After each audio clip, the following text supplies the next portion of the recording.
अस्सलामु अलैकुम वरहमतुल्लाहि वबरकातुहु। अल्हम्दुलिल्लाहि रब्बिल आलमीन। अल्लाहुम्मा सल्लि अला मुहम्मद व अला आलि मुहम्मद। सीरतुन नबी सल्लल्लाहु अलैहि वसल्लम की क्लास नंबर 38 के साथ आज हम आपके सामने हाजिर हैं। अपनी स्क्रीन पर आप सबसे पहला और मेन पॉइंट देख रहे होंगे कि हाकिमों के नाम, खुतूत और इसकी वजह। दरअसल नबी अलैहिस्सलाम ने तकरीबन 6 हिजरी टू 8 हिजरी डिफरेंट टाइम्स के अंदर मुख्तलिफ़ बादशाहों के नाम, मुख्तलिफ़ हाकिमों के नाम, मुख्तलिफ़ इलाक़ों के, दूर दराज के इलाक़ों के सरदारों और हाकिमों के नाम ख़त लिखे। इसकी वजह क्या थी? इसकी सबसे बड़ी जो वजह थी वो ये थी कि नबी अलैहिस्सलाम को अल्लाह ताला ने तमाम जहानों के लिए, इस पूरी वर्ल्ड के लिए एक प्रॉफिट या रसूल सल्लल्लाहु अलैहि वसल्लम बना कर भेजा था। जैसे कि कुरान पाक के अंदर मुख्तलिफ़ मकामात के ऊपर हमें इसकी निशानदही भी अल्लाह ताला की तरफ से होती है। जैसे मिसाल के तौर पे एक जगह पे फरमाया वमा अरसलनाका इल्ला रहमतन लिल आलमीन। ठीक है, यानी नबी इस्लाम को अल्लाह ताला ने तमाम जहानों के लिए, पूरे जहान के लिए रहमत बना कर भेजा। फिर इसी तरीके से एक और जगह पे फरमाया वमा अरसलनाका इल्ला काफ़तन लिन्नासि बशीरन व नज़ीरा वलाकिन्न अक्सरन्नासि ला यअलमून। यानी इसका मतलब ये था कि अल्लाह ताला ने नबी अलैहिस्सलाम को तमाम जहानों के लिए या तमाम इंसानों के लिए नबी बना कर भेजा था। तो इसलिए जब अल्लाह ताला ने आपको तमाम समझ लीजिए वर्ल्ड के लिए प्रॉफिट बना के भेजा, तो इसलिए आपको आपकी ख़त्म नबूवत की भी सबसे बड़ी दलील भी यही बनती है कि इसीलिए कि आपको तमाम समझ लीजिए वर्ल्ड के लिए प्रॉफिट बना के भेजा। तो इसीलिए फिर आपने मुख्तलिफ बादशाहों को, मुख्तलिफ हाकिमों को आपने खतूत लिखे। इन ख़तों की या खतूत की तादाद जो है 200 प्लस बताई जाती है, लेकिन हिस्ट्री के अंदर या सीरत निगारों ने जो खतूत उनको मिले या उन्होंने समझ लीजिए रिकॉर्ड किए, उनकी तादाद तकरीबन 8-10 बताई जाती है। ठीक है, अभी हम उन खतूत के ऊपर जाएंगे।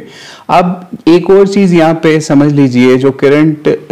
प्रॉब्लम से रिलेटेड है। जैसे आज कि आप स्ट्रीम के ऊपर जो थंबनेल है उसके पीछे अल-कुद्स या फिर बैतुल मक़दस की तस्वीर भी देख रहे होंगे। ठीक है, तो उसकी वजह भी यही है कि इस वक्त हमारे वहाँ के भाई, जो मुसलमान भाई हैं, जो कि बैतुल मक़दस के अंदर हैं या बैतुल मक़दस के समझ लीजिए करीब हैं, यानी बैतुल मक़दस तो इस वक्त यहूदियों के हाथ है और उससे कुछ फासले के ऊपर गज़ा है, जहाँ पे इस वक्त मुसलमानों को महसूर करके मारा जा रहा है और उनका कत्लेआम किया जा रहा है। तो हमें ये सोचना है कि सीरत हमें क्या बताती है इस हवाले से। जैसा कि नबी अलैहिस्सलाम के ऊपर जो वही नाजिल हुई उसके अंदर वाज़ह तौर पे कुरान पाक में अल्लाह ताला ने क्या फरमाया, इन्नमल मुमिनूना इख्वा, यानी तमाम मुसलमान जो हैं वो आपस में एक दूसरे के भाई भाई हैं। इसी तरीके से नबी अलैहिस्सलाम ने एक जगह पे फरमाया जिसका कुछ मफहूम ये है, जो सही मुस्लिम के अंदर भी रवायत हमें मिलती है 2586 नंबर रवायत के अंदर नबी अलैहिस्सलाम ने फरमाया कि मुसलमान एक समझ लीजिए जिस्म या बॉडी या एक समझ लीजिए एक इंसान की मानंद है। ठीक है, अगर इसकी एक आँख को तकलीफ़ हो तो सारे जिस्म को इसकी तकलीफ़ महसूस होती है। अगर इसके सर को, ठीक है, अगर इसके हेड को या इसके सर को भी तकलीफ़ महसूस हो तो फिर भी इसके सारे जिस्म को तकलीफ़ महसूस होती है। तो इससे हमें सोचने की ज़रूरत है सीरत के इस पहलू से, नबी इस्लाम के इस इरशाद की रोशनी में, क्या आज अगर हमारे मुसलमान भाई बहनों को या बच्चों को तकलीफ़ हो रही है गज़ा के अंदर, फ़लस्तीन के अंदर, कि उन पर यहूदी इस वक्त जुल्म और सितम के पहाड़ तोड़ रहे हैं, तो क्या हमें उसकी तकलीफ़ महसूस हो रही है? ये नहीं है कि सिर्फ हुक्मरान अगर सोए हुए हैं तो अवाम क्या कर रहा है। ठीक है, अवाम क्या कर रहे हैं। तो इसलिए हमें बीइंग अवाम या फिर समझ लीजिए हमारे हाथ में कोई ओहदा नहीं, कोई किसी किस्म का कोई ओहदा नहीं, ना आर्मी का ना हुकूमत का, कि हम उसके हवाले से कोई बात कर सकें या सोच सकें। लेकिन हम अपने लेवल पर क्या कर सकते हैं कि हम अपने मुसलमान भाई की पेन को फील कर सकें, जो कि हमें असल में सीरत का पहलू इससे भी समझना है। ठीक है, तो हमें फिर इसके लिए अपने लेवल के ऊपर जो हम कर सकते हैं हमें उसकी कोशिश करनी चाहिए। फॉर एग्जांपल हम क्या कर सकते हैं, हम उन मुसलमान भाइयों की मदद की कोशिश कर सकते हैं वाया फंड्स, यानी मिसाल है उनको इस वक्त खुराक की या पैसे की या और सपोर्ट की जिस जिस लेवल पे कोई है उस लेवल पे उसको अपने दायरा कार में देखना होगा कि वो कैसी सपोर्ट कर सकता है। फॉर एग्जांपल सबसे टॉप पे तो ये है कि उनकी मदद के लिए हमें मुसल्ला होके जाना है, ठीक है, लेकिन क्योंकि हमारे पास उसका कोई ऑप्शन या कोई तरीका नहीं है, ना ही हम उसके लिए ट्रेंड है, ना हमारे पास कुछ ऑप्शन है, ना ही हम आर्मी में कुछ भी नहीं कर सकते, तो हम क्या करेंगे फिर हम उनकी जो हेल्प के लिए ऑर्गेनाइजेशंस डिफरेंट इस वक्त दुनिया के अंदर काम कर रही हैं उनको फूड प्रोवाइड करने के लिए या मेडिकल एड प्रोवाइड करने के लिए, तो हमें ये चाहिए कि अपने उन मुसलमान बहन भाइयों के लिए उसके अंदर फाइनेंशियली सपोर्ट करें, ठीक है। फिर इसी तरीके से हम एक और जगह नबी सल्लल्लाहु अलैहि वसल्लम ने यह भी फरमाया कि मुसलमान एक इमारत की तरह है, यानी एक मुसलमान जो है ना वो तमाम मुसलमान यानी तमाम मुसलमान एक बिल्डिंग की तरह हैं, ठीक है, और इसकी जो एक ईंट या इसका एक पार्ट है वो दूसरे पार्ट को स्ट्रांग करता है, ठीक है। हम इस वक्त मुसलमान उम्मत बीइंग उम्मत, ठीक है, हम क्यों वीक हैं? क्योंकि हम ने ये इस तरह की चीज़ें समझना, सीखना या सीरत नबी को पढ़ना या ये उससे लेसन निकालना छोड़ दिया है। अब नबी इस्लाम ने अगर ये फरमाया 2585 सही मुस्लिम के अंदर कि मुसलमान एक इमारत की तरह है, तो क्या आप फील करते हैं इस वक्त एक इमारत हमारी गिर रही है, हमारे मुसलमान भाई गजा के अंदर, फ़लस्तीन के अंदर यहूदियों की तरफ से बाकायदा मारे जा रहे हैं, काटे जा रहे हैं फॉस्फोरस बम्स के थ्रू या और तरीकों से, तो क्या हम उनकी जो इमारत गिर रही है तो हम फील कर रहे हैं कि हम भी गिर रहे हैं? नहीं, हम उस तरह से अगर नहीं फील कर रहे या उनकी सपोर्ट के लिए नहीं कुछ कर रहे तो समझ लीजिए हमने नबी इस्लाम के इन इरशादात को बिल्कुल नहीं समझा, ना ही हम इनको कुछ कर रहे हैं। तो इसलिए कोशिश ये करें अपने अपने लेवल के ऊपर जो कुछ कर सकते हैं। इसी तरीके से आप बीइंग या हम आवाम क्या कर सकती है, एक और चीज़, एक तो हम उनका फाइनेंशियली भी बायकॉट कर सकते हैं। फाइनेंशियल बायकॉट कैसे हो सकता है? जो कंट्रीज जो इसराइल को सपोर्ट कर रहे हैं, ज्यूज को सपोर्ट कर रहे हैं, जो कंपनीज उनको सपोर्ट कर रही हैं किसी भी लिहाज से, उनका टोटल फाइनेंशियल बायकॉट करें, उनकी प्रोडक्ट्स को खरीदना सिर्फ अभी के लिए नहीं बल्कि हमेशा के लिए बंद कर दें। फॉर एग्जांपल मैकडोनल्ड है, उसने अनाउंस किया, या इसराइल की मैकडोनल्ड की फ्रेंचाइजीज ने अनाउंस किया कि वो 4000 meals per day Israeli army को देंगी या उनको खाना देंगी, उनको डिस्काउंट्स उन्होंने ऑफर किए। तो अगर हम ये देखते हैं ऐसी ऑर्गेनाइजेशन जो इसराइल को सपोर्ट करें खाने या और चीज़ों के थ्रू, तो हमें उनके ब्रांड्स को डिस्करेज करना है और अपनी हुकूमत के ऊपर या अपने लोगों के ऊपर इस चीज़ का इन्फ्लुएंस करना है, प्रोपेगेट करना है, उनको कम्युनिकेट करना है कि हमें मैकडोनल्ड्स का टोटल बायकॉट करना है, ठीक है। अब लोग कहेंगे कि उसके अंदर तो बहुत सारे मुसलमान भी काम करते हैं, सो व्हाट, ठीक है। अब कोरोना आया था, सब लोग घरों को बैठ गए थे, कितनी ऑर्गेनाइजेशंस बंद हो गई थी, वो लोगों को कबूल था। लेकिन अगर हम इस तरीके से अपने भाइयों को बचाने के लिए, फाइनेंशियली सपोर्ट करने के लिए काम करेंगे तो आपको उसके रिजल्ट्स भी नज़र आएंगे। रिजल्ट्स जैसे अभी अभी नज़र आए कि मैकडोनल्ड के मुख्तलिफ ब्रांचेस जैसे पाकिस्तान है, सऊदीया है, टर्की है, जब उन्होंने देखा कि इनकी इन ब्रांचेस या सब्सिडरीज के ऊपर बायकॉट की वजह से बहुत ज़्यादा नुकसान हो रहा है, तो बाकायदा उन्होंने इसराइल के मैकडोनल्ड से लातल्लकी का इजहार किया। और ओवरऑल जो मैकडोनल्ड कॉरपोरेशन के शेयर्स हैं या फिर उनकी नेटवर्थ है, आप उसको भी ऑनलाइन चेक कर सकते हैं किस तरीके से वो विद इन 1 वीक कैसे ड्रॉप हुई, ठीक है। तो इसलिए हमारा ये रिस्पॉन्स था पूरी दुनिया के मुसलमानों का, जिसकी वजह से उनको इतना बड़ा सेटबैक देखना पड़ा। इसी तरीके से जो कंपनीज जिनका ताल्लुक जो है यूएस से है या ऐसी कंपनीज जो हैं जो मुसलमानों के कंट्रीज के अंदर सप्लाई करती हैं अपनी, for example let's say KFC है, पेप्सी है, कोक है, जितने भी इस तरह के ब्रांड्स हैं जो अमेरिका से आ रहे हैं या और कंट्रीज से आ रहे हैं, उनकी बजाय अपने लोकल ब्रांड्स को सपोर्ट करें ताकि आपकी अपनी प्रोडक्ट जो है वो इस लेवल पे जा सके डेवलपमेंट के साथ साथ, और आप अगर उसको ख़रीदेंगे तो फिर ही वो उसकी डिमांड क्रिएट होगी, ठीक है। जब आप उनको ख़रीदेंगे नहीं अपनी लोकल प्रोडक्ट्स को, तो वही कंपनीज, बड़ी बड़ी कंपनीज जो हैं वो आपकी छोटे ब्रांड्स को भी खा जाएंगी। तो इसलिए जो अब ये आपको डिसाइड करना है हम किसी का ब्रांड का नाम क्या लें, सर्च करें, देखें कौन सा कंट्री इसराइल को सपोर्ट कर रहा है, उसके ब्रांड्स को तलाश करें और उनको कंजम्पशन उनकी बंद कर दें, ठीक है। सिर्फ इस महीने के लिए नहीं या ये जंग के दिनों के अंदर नहीं, बल्कि हमेशा के लिए उसको ख़त्म कर दें ताकि आप अपने लेवल के ऊपर तो जो कर सकते हैं वो करें, ठीक है। तो आगे चलते हैं आज के मजीद टॉपिक्स के ऊपर कि नबी इस्लाम ने जब इस तरीके से हाकिमों को या बादशाहों को ख़त लिखे, आप स्लाइड के ऊपर भी देख रहे होंगे,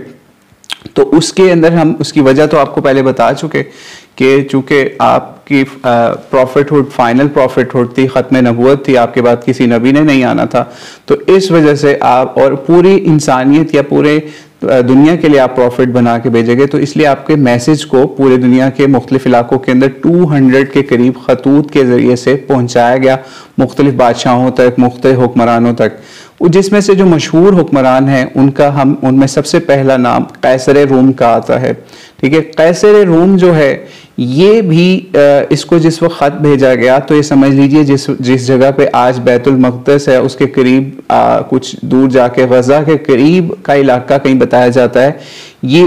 उसी जगह पे इसको ये ख़त भेजा गया। और ये ख़त इसलिए भेजा गया, ये बड़ी दूर से यहाँ पे समझ लीजिए अपनी रसूमात को बैतुल मक़दस में अदा करने के लिए पैदल इसने सफ़र किया और वहाँ पे अल्लाह का शुक्र अदा करने के लिए कि अपनी मजहबी रस्म करने के लिए आया हुआ था, क्योंकि इसको कोई बहुत बड़ी फतह मिली थी। खैर इसके लिए नबी अलैहिस्सलाम ने जिस सहाबी को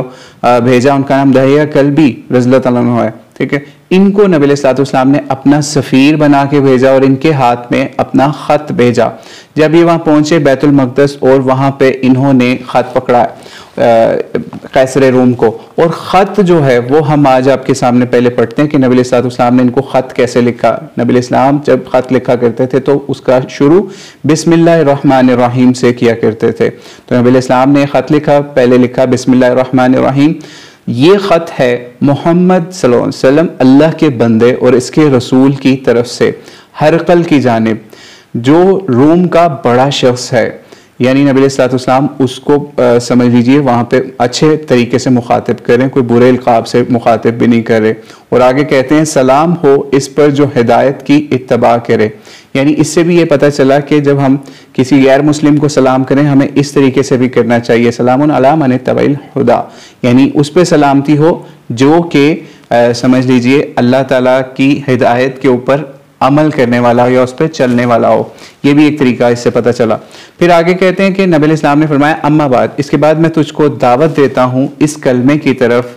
जो इस्लाम, ठीक है। उसके बाद नबी अलैहिस्सलाम ने इनको फरमाया,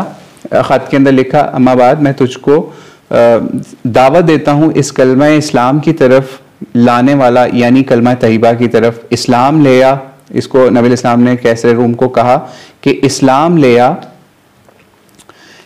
इस्लाम ले आ, सलामत रहेगा और अल्लाह ताला तुझे दोहरा अजर करेगा, जैसा कि अहले किताब से हक़ ताला का वादा है। उलाइका युतूना अजरहुम मरतैन, यानी अगर तुम इस्लाम ले आओगे तो समझ लीजिए इसके लिए दोहरा अजर है। किस वजह से? इस्लाम से अगर रूगर्दानी करोगे तो तमाम राया यानी जो भी इसके नीचे लोग हैं उनका भी गुनाह तुम पर होगा, और जो और के तेरे इत्तबा में इस्लाम के कबूल करने से वो लोग बाज रहे। और ए अहले किताब आओ एक ऐसी बात की तरफ जो हमारे और तुम्हारे दरमियान में कॉमन है, यानी हम के मुस्लिम है ये। और फिर आगे फरमाया ये वो ये कि अल्लाह,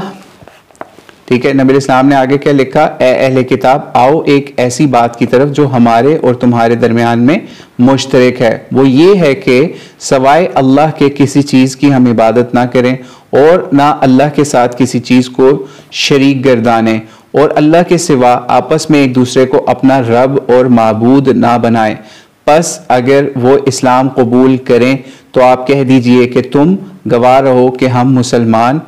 हो चुके हैं, यानी अगर वो इस्लाम कबूल ना करें तो आपने यही कहना आगे से कि हम मुसलमान हो चुके हैं, यानी अल्लाह के हुक्म के ताबे हो चुके हैं। ठीक है, ये नबी अलैहिस्सलाम ने ख़त लिखा इनको, और दहिया कल्बी जो हैं उनके हाथ ये ख़त भेजा। ठीक है, अच्छा इसके बाद क्या एक और मामला ये हुआ कि जब कैसर रूम के दरबार के अंदर ये ख़त भी चला गया तो वहाँ पे जब नबी अलैहिस्सलाम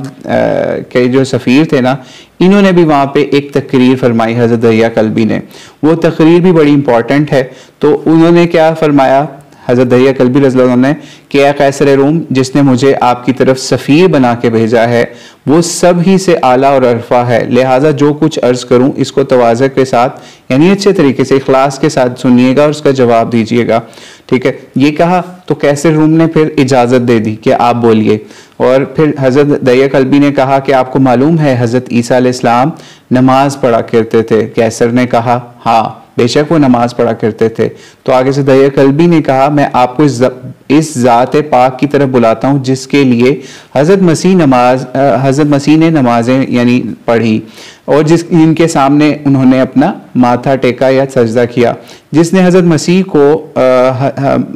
समझ लीजिए पैदा किया और तमाम आसमानों ज़मीनों को भी पैदा किया। यानी ये समझ लीजिए खाली ख़त नहीं था, नबी अलैहिस्सलाम ने उस सहाबी की भी ट्रेनिंग की हुई थी कि आपने उनको किस तरीके से, क्योंकि बादशाह ईसाई था तो इसलिए हज़रत ईसा अलैहिस्सलाम के वास्ते से ही यानी उनके समझ लीजिए ज़रिए से ही ये तबलीग की जा रही है उसको, ताकि हज़रत ईसा अलैहिस्सलाम की कंटिन्यूशन में नबी अलैहिस्सलाम अब भी फाइनल प्रॉफिट बन के आ रहे हैं, तो उनकी दावत दी जा रही है इनको हज़रत दहिया कल्बी की तरफ से भी। फिर आगे कहते हैं कि मैं आपको इस नबी उम्मी की तरफ बुलाता हूँ, ये भी कहा। फिर कहा कि हज़रत मूसा और हज़रत ईसा अलैहिस्सलाम ने ही जिनकी नबी अलैहिस्सलाम की बिशारत दी थी, मैं उसकी तरफ भी आपको बुला रहा हूँ। फिर मज़ीद आगे ये भी कहा कि अगर आप दावत कबूल करेंगे तो आपके लिए दुनिया और आखिरत दोनों हैं, वरना आखिरत तो आपके हाथों से जाती ही रहेगी और दुनिया में भी दूसरे लोग आपके शरीक होंगे। और यकीन जानिए कि आपका एक परवरदिगार है जो मुनकरीन को कुचल डालता है। कैसे रूम ने जब ये सारा देखा और आपका ख़त भी पढ़ा, ठीक है, उसके बाद इसने क्या किया कि नबी अलैहिस्सलाम के ख़त को चूमा और उसके अलावा अपनी आंखों पे भी रखा। और फिर उसके बाद इसने एक और भी काम किया कि इसने अपने खुदाम जो भी थे ना उनको कहा कि जो भी लोग, अगर कोई इनकी कौम के लोग हाजिर हैं ना हमारे यहाँ इलाके के अंदर आए हुए यानी नबी अलैहिस्सलाम के कोई जानने वाले, तो उनको भी लेके आओ ताकि उनसे भी गवाही दें।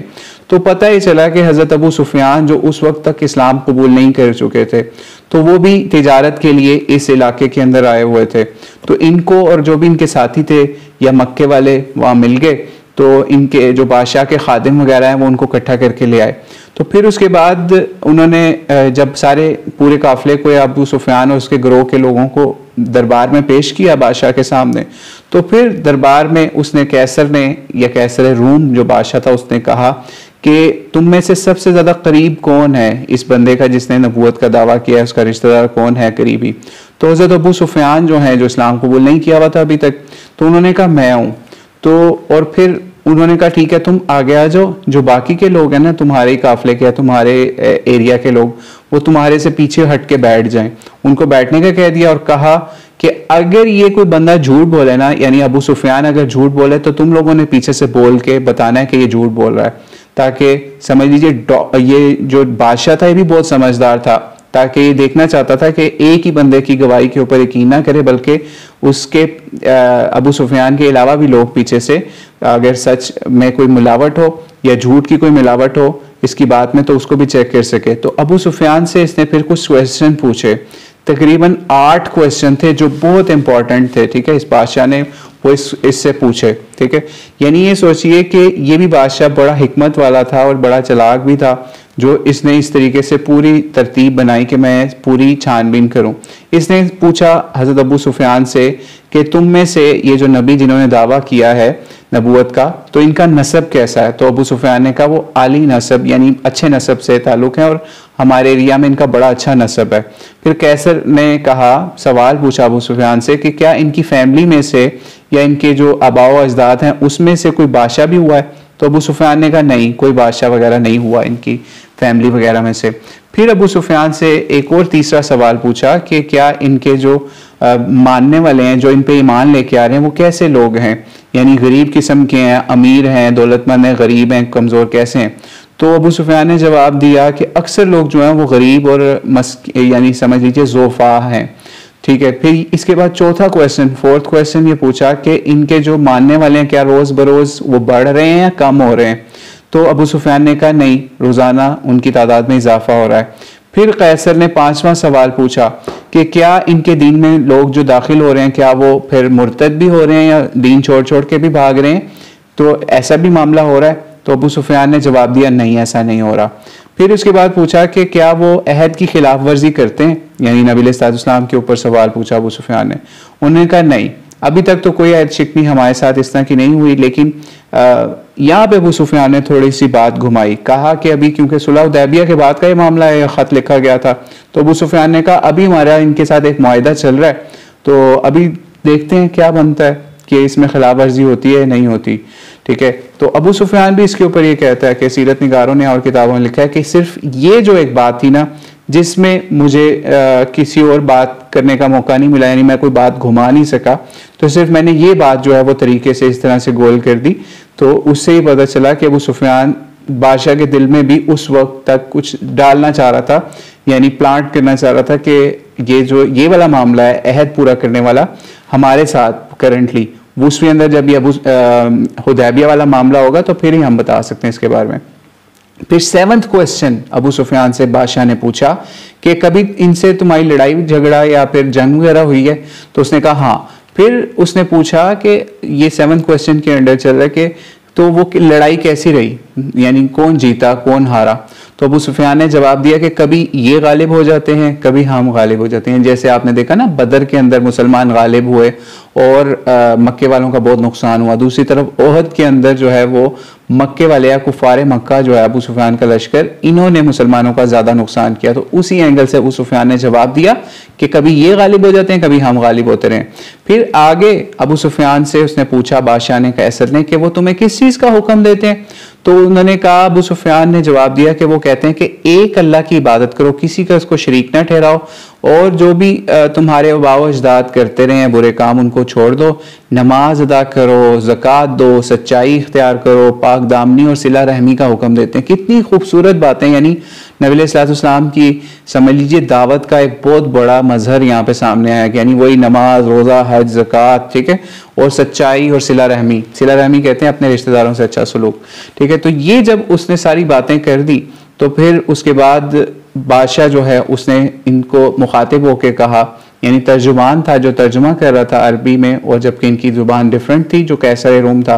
तो उसने कहा कि इनको बताओ कि जो मैंने तुमसे नसब के बारे में पूछा था, तो जो नबी होते हैं ना वो हमेशा आला नसब से, यानी आला उनका नसब होता है, ठीक है। इसी तरीके से मैंने जो तुम्हारे से और बातें पूछी थी ना बादशाह के हवाले से कि उनकी कोई बादशाह तो नहीं गुजरा फैमिली में, तो मैंने इसलिए पूछा था कि कहीं यही तो नहीं कि वो अपनी वो बादशाहत वापस लेने के चक्रों में हो, ठीक है। तो इसी तरीके से मैंने और जो तुम्हारे से बात पूछी थी कि कौन इनके पैरोकार ज़्यादा हैं, यानी अमीर लोग हैं, गरीब लोग हैं, मिस्कीन है, कैसे लोग। तो ज़ुअफ़ा और कमज़ोरों का तुमने बताया, तो अंबिया के जो शुरू के पैरोकार होते हैं उसमें अक्सर लोग ऐसे ही हुआ करते हैं, ठीक है। तो इस तरह से, और जो तुमसे ये भी सवाल पूछा कि उनके पैरोकार बढ़ते जा रहे हैं, तो उसने भी कहा कि ये भी अंबिया के हवाले से या उन्हीं की निशानी है, ठीक है। तो जब ये सारी चीज़ें उसने पूछ ली और उनको खुद भी सर्टिफाई भी कर दिया, क्योंकि जो कैसर रोम था उसको पता था यही क्वेश्चंस हैं जिसके ज़रिए से मैं एक नबूवत को या बनी इसराइल के अंदर जो अंबिया गुजरे हैं उनके क्राइटेरिया के हिसाब से इनको चेक भी कर सकता हूँ, ठीक है। लेकिन फिर इसके बाद क्या हुआ कि यहाँ बात ख़त्म सिर्फ अबू सुफियान तक तो हो गई कि उसको भी ये चीज़ पढ़ के सुना दी या बता दिया, और कैसर रोम ने भी नबी इस्लाम की सदाकत की गवाही दे दी, लेकिन अभी तक ईमान नहीं लेके आया, ठीक है। तो फिर इसके बाद नेक्स्ट स्टेप कैसर रोम ने क्या किया कि उसने अपने ना बहुत सारे सरदार और जो भी उसकी काबीना के लोग थे, वजीर वगैरह, उनको इकट्ठा किया और उसने दरवाजे वगैरह बंद भी करवा दिए, और वहाँ पे फिर नबी अलैहिस्सलाम का ख़त पढ़ के सुनाया और कहा और बताया कि इस तरीके से मुझे लगता है कि यही नबी आ गए हैं फाइनल, जिनका हम इंतज़ार कर रहे थे हज़रत ईसा अलैहिस्सलाम के बाद। तो लोगों ने शोर शराबा शुरू कर दिया, तो इसने फिर लोगों को कहा है मैंने तो आपको चेक करने के लिए काम किया था, मैं अपने उसी नबी अपने हज़रत ईसा के मज़हब के ऊपर ही कायम हूँ, इसलिए आप टेंशन ना लो। तो फिर जो है लोग इसके सामने झुक गए और इसको सलामें वगैरह की और इसको मान लिया। तो फिर ये भी मामला हुआ। फिर इसी तरीके से एक और मामला भी हुआ कि बादशाह ने जब देखा ना कि मेरे लोग ईमान नहीं लेके आ रहे इस नबी के ऊपर, ठीक है, हालांकि उसको एक चीज़ पता चल गई थी यही नबी हैं, जैसे अबू सुफियान के मुकालमे में भी और बाद में भी इकट्ठा करके भी उसने काम किया। लेकिन अब उसने क्या किया कि उसने एक और काम किया, उसने ये किया कि जो इनके थे ना बड़े बड़े लोग, या उस वक्त के मुफ्ती आज़म कह लें, अस्क़फ़ आज़म जिसे कहते हैं, ठीक है, तो उसके पास जो है ना एक बंदा था, उसका नाम दगातर रूमी कहा जाता है, ठीक है। दगातर रूमी जो है उससे भी पूछा, उसको भी ख़त लिख के बताया कि इस तरीके से मुझे लगता है नबी आ गए हैं। तो इसने क्या किया कि इसने भी फिर यही काम किया, जो इस तरह बड़े मुफ्ती आज़म को ख़त लिखा, तो उसने क्या किया, उसने भी यही काम किया कि उसने भी अपने वहाँ के जो मुफ्ती थे या फिर जो भी हुकूमत के लोग थे उनको इकट्ठा किया और बताया कि इस तरीके से हमें पता चला है कि वो नबी आ गए हैं। यानी इनका जो बड़ा था ना, पादरी कह लें या मुफ्ती आज़म कह लें उनका, ठीक है, जिसका नाम ज़गातर रूमी था, तो उस जब ये बातें उसने भी करके अपने वहाँ पे बतारका रूम के अंदर जमा करके ये बात की, तो हुआ ये कि उसको लोगों ने मारना शुरू कर दिया। इतना मारा कि उसको मार ही दिया, ठीक है। जब ये मार दिया तो फिर हज़रत दहिया कल्बी ने भी ये मामला नोट किया हुआ था और कैसर को जाके बताया भी कि इस तरीके से तुमने तो जिस बंदे तक ये बात पहुंचाई थी, मैं नबी का मैसेज पहुंचाया था, उसको तो लोगों ने मार मार के मार दिया और नबी के इस्लाम के ऊपर ईमान नहीं लेके आए। तो फिर उसके बाद ये सीरत निगारों ने लिखा कि मौजम तबरानी के अंदर भी है कि कैसर रूम ने हज़रत दहिया कल्बी से कहा कि मैं खूब जानता और पहचानता हूँ कि आप नबी हैं, जैसा कि ज़गातर ने कहा, लेकिन यानी ज़गातर जो उनका बड़ा था उसने कहा, यानी दीनी लिहाज से बड़ा था, पादरी समझ लें, तो उसने कहा कि लेकिन मैं अगर इनके ऊपर ईमान ले आऊँ ना, यानी नबी इस्लाम को मान लूँ, तो मेरी सल्तनत मेरे हाथ से चली जाएगी और रूम के लोग जो हैं वो मुझे कत्ल कर देंगे, ठीक है। तो इससे ही पता चला कि फिर इसने भी, कैसर रूम ने भी इस्लाम कबूल नहीं किया। खैर हज़रत दहिया कल्बी ने फिर वहाँ से वापसी का इरादा किया, लेकिन इससे हमें ये चीज़ समझ लगी मैं आई कि बहुत से बादशाह भी ऐसे होते हैं जो अपने जो वज़ीरों के अंडर होते हैं, समझ लीजिए, यानी वो लोगों को देख रहे होते हैं कि लोग अगर उनका ईमान जो है वो गलत है तो वो उसी ईमान के पीछे चलते रहते हैं। जैसा कि कैसर रूम ने इस लालच में कि मेरी कहीं सल्तनत ना चली जाए तो उसने फिर ईमान नहीं लेके आया। तो इसलिए हमें इस वक्त जो हुकूमत में हो या अवाम में हो, उनको ये चीज़ देखनी चाहिए कि उनको जब हक नज़र आ जाए दीन के हवाले से तो उनको फिर किसी से डरने की ज़रूरत नहीं है। जैसे कि आपको पता होगा कि हज़रत मूसा अलैहिस्सलाम का जब जादूगरों से भी मुकाबला हुआ था तो उस वक्त भी जब जादूगरों ने हज़रत मूसा अलैहिस्सलाम को पहचान लिया, लेकिन फिरौन ने जो है वो आपको जादूगर डिक्लेयर किया हुआ था कि जादूगरों से मुकाबला करा रहा था, तो जादूगर सजदे में गिर पड़े जब हज़रत नबी मूसा अलैहिस्सलाम का मौजज़ा देखा। लेकिन उसके ऊपर फिरौन ने उनको कहा कि अब तुम लोग तो खुद इसके साथ मिले हुए थे, तो यानी जादूगरों को कहा तुम हज़रत मूसा से मिले हुए थे, तो मैं तुम लोगों को मरवा दूंगा, तुम्हारे हाथ पांव कटवा दूंगा अगर तुम इस पर ईमान लेके आए। तो उसके ऊपर जादूगरों ने बहुत ज़बरदस्त बात कही थी और बड़े ईमान वाली बात कही थी कि जो तुमने करना कर लो, लेकिन हम ईमान ही ले आए, ठीक है। तो इस तरीके से वो वाक़या भी कुरान पाक में नकल होता है। तो इससे पता चला कि अगर आपको ईमान लाने के ऊपर आपकी जान भी जाती है तो आप उसको समझ लीजिए उसमें कोई बड़ा सौदा नहीं है। यानी जो बड़े ईमान वाले होते हैं वो यही करते रहे, लेकिन जैसे ये बादशाह ने अपना ईमान नहीं कबूल किया और अपने लोगों को देखता रहा या अपने पादरियों को देखता रहा कि वो अगर नहीं मान रहे या लोग नहीं मान रहे तो फिर मुझे भी कोई उसके अंदर नहीं है, मैं अपनी हुकूमत करता रहूँ इन लोगों के ऊपर। तो इससे हमें बहुत ज़्यादा नबी अलैहिस्सलाम की सीरत का ये पहलू भी सामने आया कि बादशाहों को भी नबी अलैहिस्सलाम ने बड़ी हिकमत के साथ खतूत लिखे और उनके ऊपर हुज्जत कायम की। फिर उसके बाद जो अगला ख़त नबी अलैहिस्सलाम ने लिखा वो किसरा को लिखा, या दूसरा ख़त जो है जो मशहूर है या मारूफ है किसरा। किसरा जो है ये खुसरो परवेज़ या किसरा जो है वो शाह ईरान था, ईरान के एरिया की हुकूमत को देखता था। ये मजूसी लोग थे, यानी मजूसी जो आग परस्त लोग थे, ठीक है। इनको नबी अलैहिस्सलाम ने जो ख़त लिखा इसके लिए नबी अलैहिस्सलाम ने हज़रत अब्दुल्ला बिन हज़ाफ़ा को भेजा, ठीक है। लेकिन जब ये ख़त भेजा, ठीक है, जो ख़त भेजा तो उसके अंदर मामला क्या हुआ कि खुसरो परवेज़ को जो ख़त भेजा, हम आपको पहले वो ख़त पढ़ के सुनाते हैं कि वो उस ख़त में कितने खूबसूरत अल्फाज नबी अलैहिस्सलाम ने लिख के भेजे इसको दावत इस्लाम पेश करने के लिए। वो क्या ख़त था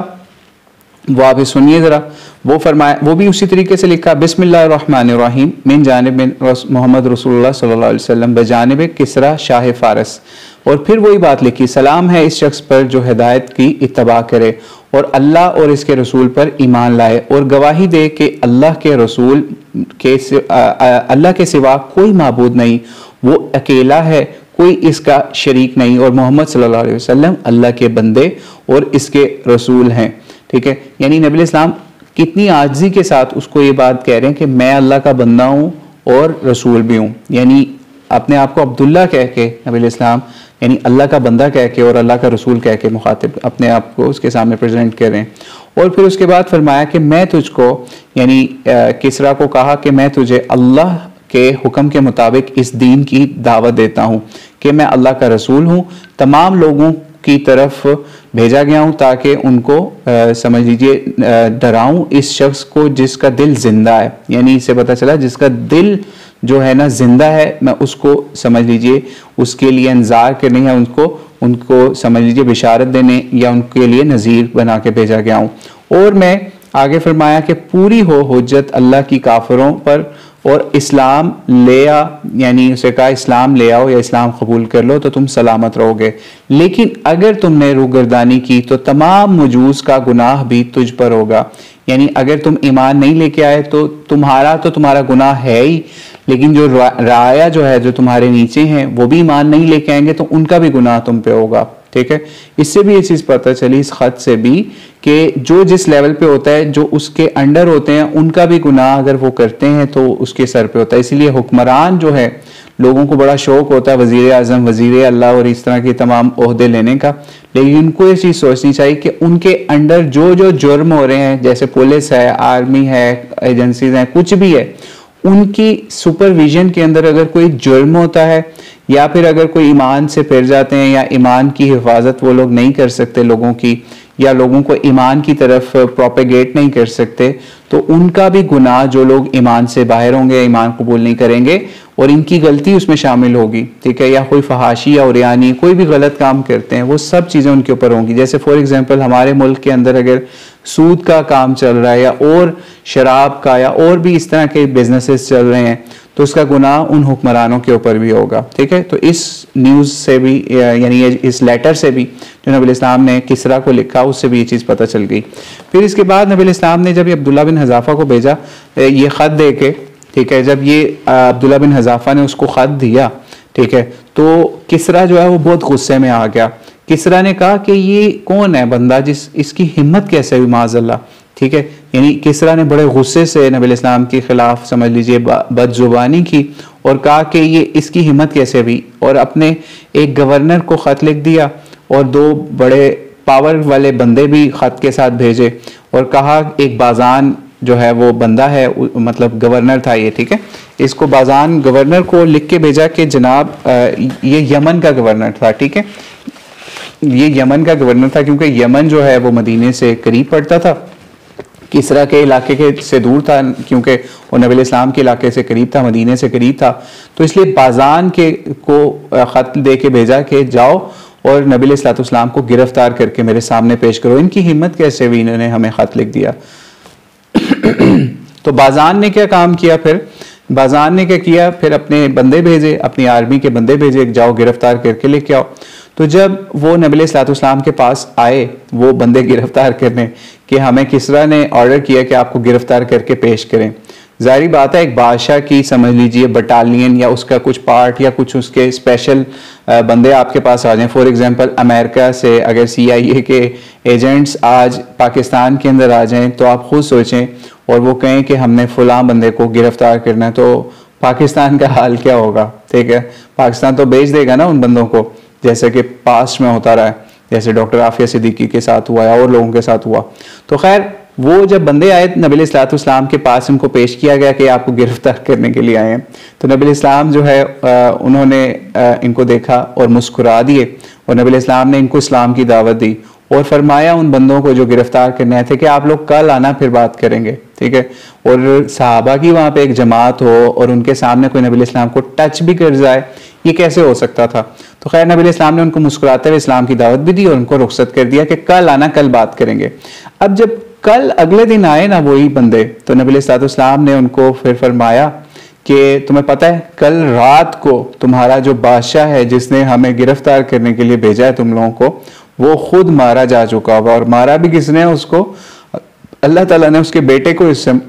उसके ऊपर मुसल्लत कर दिया, जिसका नाम शेरवी या इस तरह करके अजीब सा उसका नाम था उसके बेटे का, उसने अपने बाप को मार दिया। ठीक है, तो खैर वो ये जब वापस आए अगले दिन तो नबी इस्लाम ने इनको किस्सा सुनाया कि तुम लोग मुझे गिरफ्तार करने आए थे, तुम्हारे बादशाह ही नहीं रहा तो तुम लोग क्या बात करते हो मेरे से गिरफ्तारी के हवाले से। खैर उसके बाद क्या हुआ, वो उन्होंने कहा ये कैसे हो सकता है। नबी इस्लाम ने कहा जाओ अपने पता कराओ। जब वो अपने गवर्नर बाजान के पास वापस पहुंचे और उन्होंने कहा इस तरह नबी इस्लाम ने हमें ये बताया, तो खैर इसके बाद क्या हुआ, बाजान जो है, और ये भी बाजान के लिए भी नबी इस्लाम ने एक पैगाम दिया कि तुम बाज़ान को जाके भी कह देना कि मेरा दीन यानी इस्लाम जो है और मेरी सल्तनत वहां तक पहुंचेगी जहां किसरा की सल्तनत पहुंची हुई है, यानी इससे भी आगे जाएगी। ठीक है, तो बाज़ान ने सुन के कहा कि ये बादशाहों की ही बात नहीं है। ठीक है, ये इस तरह गैब की खबरें जो है ना, तो बाज़ान ने भी नबी इस्लाम की फिर तस्दीक की कि वाकई ये कोई बादशाह नहीं है, ये कोई नबी है जिसकी वजह से उनको इतनी बड़ी खबर मिल गई है। अभी हुकूमत में खबर नहीं पहुंची थी, यानी गवर्नर था बाज़ान यमन का, उस तक खबर नहीं पहुंची थी कि उनके बादशाह को क्या हो गया है। तो खैर जब उसने ये चीज़ देखी कि नबी इस्लाम ने वो खबर पहले दे दी जिसका उनको कानो कान खबर नहीं थी, तो यही बताया जाता है कि बाज़ान जो है वो उसके ख़ानदान वाले, उसके रफ़क़ा और जो लोग गिरफ्तार करने आए थे उन्होंने इस्लाम भी कबूल कर लिया। यानी कुछ रवायतों के मुताबिक ये भी पता चलता है कि उन्होंने इस्लाम कबूल कर लिया, और ये नबी अलैहिस्सलाम का इखलाक था। हालांकि नबी अलैहिस्सलाम अगर चाहते तो वो जो भेजे थे बंदे उनको नबी अलैहिस्सलाम कैद भी कर सकते थे, मार भी सकते थे, लेकिन नबी अलैहिस्सलाम का इखलाक था कि आप सफ़ीरों के साथ जो भी सिफारत करते आए थे, एम्बेसडर्स थे, उनके साथ बहुत अच्छे तरीके से पेश आया करते थे। लेकिन हमें जब बाकी कंट्रीज़ में या मुसलमानों के हवाले से देखते हैं तो कई दफ़ा मुसलमानों ने एम्बेसडर्स के साथ बहुत बुरा सलूक किया। फॉर एग्ज़ाम्पल, जिस वक्त अफ़गानिस्तान की अमेरिका के साथ वॉर शुरू हुई, जंग शुरू हुई, तो इन्होंने यहाँ पे जो इनके एम्बेसडर थे या फिर अफ़गानिस्तान के जो नुमाइंदे पाकिस्तान के अंदर थे, ऑफिशियली अपॉइंटेड थे, उनको इन्होंने ढूंढ के पकड़ के अमेरिका के हवाले कर दिया। लेकिन यहाँ पे आप नबी अलैहिस्सलाम का इखलाक सीरत से देख सकते हैं कि नबी अलैहिस्सलाम ने किस तरीके से जो लोग उनको मारने के लिए, गिरफ्तारी करने के लिए भी आए थे, उनको कितने इखलाक से दावत दी कि वो भी इस्लाम कबूल कर लिया, वहाँ के गवर्नर ने भी और उनके आम लोगों ने भी जो गिरफ्तारी के लिए आए थे। इसके बाद आज के हम लास्ट पॉइंट की तरफ चलते हैं, नजाशी को ख़त। नजाशी को ख़त जो है इसके हवाले से सीरत निगारों के अंदर मुख्तलिफ इख्तलाफात पाए जाते हैं। कुछ के मुताबिक 6 हिजरी में लिखा, कुछ के मुताबिक 7 हिजरी में लिखा, लेकिन बहरहाल जब नजाशी के पास नबी अलैहिस्सलाम का ख़त पहुंचा तो उसको भी आज हम आपके सामने पढ़ देते हैं कि नजाशी के पास ये ख़त क्या पहुंचा। अच्छा, इसके लिए, इस सिफारत के लिए, यानी नजाशी के पास जो ख़त लेके गए थे वो हज़रत अमर बिन उमैया दमरी थे। ठीक है, अच्छा, हम एक और किस्त के अंदर इस ख़त के हवाले से या इस सफ़ारत के हवाले से या इस समझ लीजिए नबी इस्लाम के ख़त के हवाले से पहले भी बता चुके हैं। ठीक है, जिस वक्त हमने अमर इब्न आस के इस्लाम के कबूल के वाक़या बताया था, तो क्योंकि नजाशी मुसलमान इस तरह इन्हीं ख़तों के वजह से हो गए थे, तो फिर अमर बिन आस को भी उन्होंने उनके हाथ पे इस्लाम कबूल किया, नजाशी के हाथ पे अमर बिन इब्न आस ने। तो उस मौके के ऊपर हमने इस ख़त का भी थोड़ा सा जिक्र किया था। खैर, अभी हम उस ख़त की डिटेल आपके सामने पढ़ते हैं कि नबी अलैहिस्सलाम ने ख़त लिखा इसी तरीके से, बिस्मिल्लाहिर्रहमानिर्रहीम, मोहम्मद सल्लल्लाहु अलैहि वसल्लम अल्लाह के रसूल की जानिब से नजाशी बादशाह शाह हबशा की तरफ, नजाशी शाह हबशा की तरफ, सलाम हो तुझ पर। अम्मा बाद, मैं हमदो सना करता हूँ अल्लाह की जिसका कोई माबूद नहीं, वही हकीकी बादशाह है। यानी ये तरीका है कि हाकिम को कह रहे हैं कि असल बादशाह अल्लाह है। ठीक है, तमाम ऐबों से पाक है, अमन देने वाला और सबका निगहबान। मैं गवाही देता हूँ कि ईसा इब्ने मरियम या ईसा मरियम के बेटे अल्लाह की ख़ास रूह और इसका कलमा है, जिसको अल्लाह ताला ने मरियम पाक की तरफ यानी मरियम सलामुल्लाह अलैहा की तरफ अलक़ा किया, और फिर उससे वो यानी हज़रत ईसा अलैहिस्सलाम जो हैं वो उनको अल्लाह ताला ने ख़ास समझ लीजिए एक मौज़ाना उनकी पैदाइश की, और अल्लाह ने इनको अपने ख़ास रूह से उनको पैदा किया, यानी नफ़ख़ से पैदा किया, जैसे आदम को बग़ैर किसी समझ लीजिए माँ बाप के पैदा किया।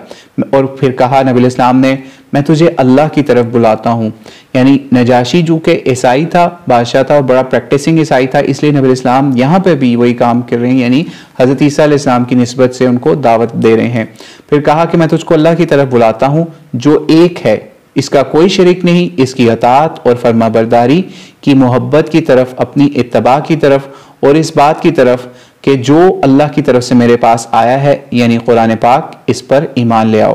तहकीक यानी मैं अल्लाह का रसूल हूँ और मैं तुझे और तेरे तमाम लश्करों को अल्लाह ताला की तरफ बुलाता हूँ। मैं अल्लाह का पैगाम पहुँचा चुका और नसीहत की, बस मेरी नसीहत को कबूल करो और सलामती हो इस पर जो हिदायत की इत्तबा करे। इतना खूबसूरत और शॉर्ट ख़त लिखा नबी अलैहिस्सलाम ने। अच्छा, ये जो ख़त है ना लिखा, नजाशी तो इस इलाके के बादशाहों का या हाकिमों का लक़ब हुआ करता था।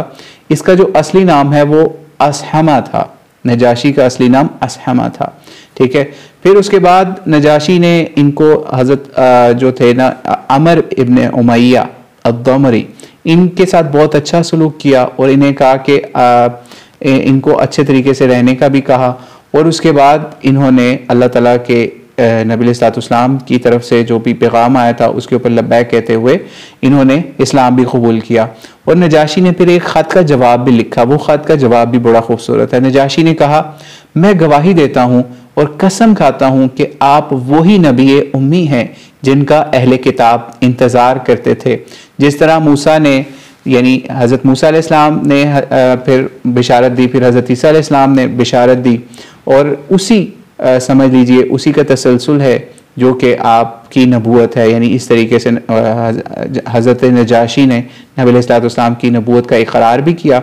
और फिर इसी तरीके से इस्लाम कबूल किया, ठीक है। ये तकरीबन समझ लीजिए एक छोटा सा ख़त उन्होंने लिखा नबी अलैहिस्सलाम को, ठीक है। और एक और काम भी उन्होंने किया कि आपका जो ख़त था ना, नबी अलैहिस्सलाम का ख़त था, इसको अपनी आंखों से भी लगाया और तख्त से उतरकर ज़मीन पर भी बैठ गया और इस्लाम कबूल किया, ठीक है। और फिर ख़त का जवाब नबी अलैहिस्सलाम को भेजा, ठीक है। अच्छा, यहाँ पे एक और चीज़ कि जब ये नजाशी तकरीबन 8 हिजरी तक या 8-9 हिजरी तक जो है ये वहाँ का बादशाह रहा और यहाँ पे इस्लाम की तबलीग की भी इजाज़त रही। यानी मुसलमानों ने, जैसा कि आपको पहले बता चुके, हज़रत जाफ़र तैयार और दीगर सहाबा की एक बहुत बड़ी जमात जो है वो हिजरत करके हबशा गई हुई थी। वहाँ पे इनको तबलीग और सब चीज़ों की बहुत ज़्यादा इजाज़त भी थी। फिर इन्हीं को बड़े अच्छे तरीके से कश्तियों के अंदर नजाशी ने बाद में रुखसत भी कर दिया था। और फिर एक और मामला ये हुआ कि तकरीबन 9 हिजरी के अंदर नजाशी, ये वाले नजाशी असहमा की वफ़ात भी हो गई। उसके बाद समझ लीजिए एक और मामला ये हुआ कि नजाशी के इस बेटे, नजाशी का एक बेटा भी था, असहमा का बेटा भी था, नजाशी का बेटा था, उसको भी उसने बहुत सारे बंदों की जमात के साथ नबी इस्लाम की खिदमत के लिए कश्ती में बिठा कर भेजा। लेकिन उस कश्ती के साथ एक हादसा पेश आ गया और वो कश्ती नबी इस्लाम तक ना पहुंच सकी, ना वो लोग पहुंच सके जिनका पता चलता था कि इन्होंने भी इस्लाम कबूल किया था। खैर 9 हिजरी में बताया जाता है कि नजाशी की वफ़ात होती है और नबी इस्लाम को उसकी वफ़ात का समझ लीजिए पैगाम भी अल्लाह ताला की तरफ से पहुँचाया जाता है। तो नबी इस्लाम पहला गायबाना जनाजा जो है वो नजाशी का अदा करते हैं कि उनके लिए बड़े समझ लीजिए अल्लाह ताला से उनकी बख्शिश की और दर्जात की बुलंदी की नबी अलैहिस्सलाम दुआ भी करवाते हैं, ठीक है। और फिर जो इसके बाद एक और नजाशी आया, उसका नाम जो है वो सीरत निगारों को नहीं मालूम है एग्जैक्ट, या उसका नाम भी असहमा बताया जाता है या कुछ और नाम था। तो उसके बारे में ये शक है कि उसने इस्लाम कबूल नहीं किया था। इसको भी नबी अलैहिस्सलाम ने एक और ख़त बाद में लिखा था, ठीक है। और उसके अंदर भी इसी तरह की बातें थी कि नबी अलैहिस्सलाम ने उसको भी समझ लीजिए कि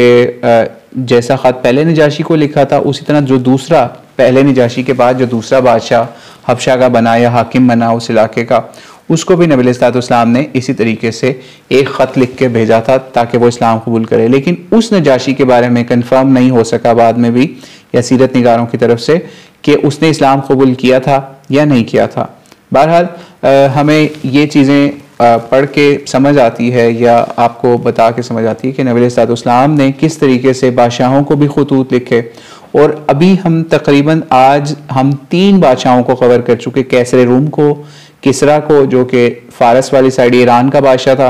और तीसरा नजाशी को। अगली एपिसोड के अंदर इंशाल्लाह हम मज़ीद बादशाहों को या मज़ीद जो हाकिमों को, जिसमें बहरीन का हाकिम होगा, मक़ूक़ुस शाह मिस्र होगा, ठीक है, और बहरीन के अलावा ओमान के बादशाह को या उधर के शाह को या यमामा के शाह को जो ख़त लिखे, उनके बारे में इंशाल्लाह अगली एपिसोड के अंदर हम बात करेंगे कि उनको क्या ख़त लिखे और उनमें से कौन कौन सा बादशाह या हाकिम इस्लाम कबूल कर लिया, ठीक है। तो इसलिए हमें इससे सीरत के इस पहलू से समझने की ज़रूरत है कि हमें जो नबी अलैहिस्सलाम की सीरत के इस पहलू से ये चीज़ समझने की ज़रूरत है कि खतूत जो है ना उस वक्त उसकी मेन वजह यही थी लिखने की कि नबी अलैहिस्सलाम ने अपनी जो ख़त्म नबूवत के सदक़े या पूरी इंसानियत को अपनी नबूवत के अंडर जो है या उनको उसके ऊपर एग्री करने के लिए अल्लाह ताला के हुक्म से ये खतूत लिखे। ठीक है, तो आज ख़त्म नबूवत के सदक़े हमारी क्या इस पे ज़िम्मेदारी बनती है? वो ये हमारी ज़िम्मेदारी बनती है कि हमें नबी अलैहिस्सलाम का वो पैगाम जो कि आपने खतूत के ज़रिए से या फिर अपने कुरान के ज़रिए से या अपने इरशादात के ज़रिए से कुफ़ार तक पहुँचाया, दुनिया के मुख्तलिफ़ कोने कोने तक कुफ़ार तक पहुँचाया, उसको आज हमें भी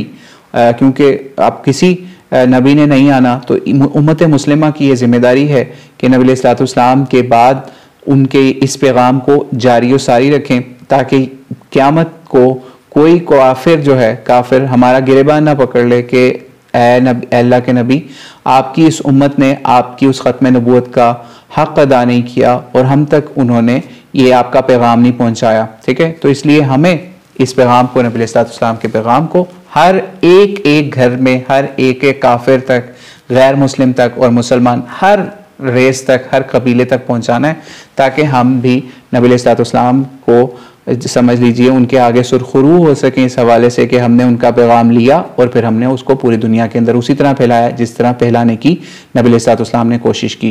तो उम्मीद है आपने आज बहुत सीखा होगा इससे। तो अल्लाह ताला से दुआ है अल्लाह ताला हमें अमल करने वाला और सीरतुन नबी सल्लल्लाहु अलैहि वसल्लम को पढ़कर इसको इम्प्लीमेंट करने वाला बनाए। अल्लाहु आलम बिस्सवाब। अस्सलामु अलैकुम व रहमतुल्लाहि व बरकातुहू।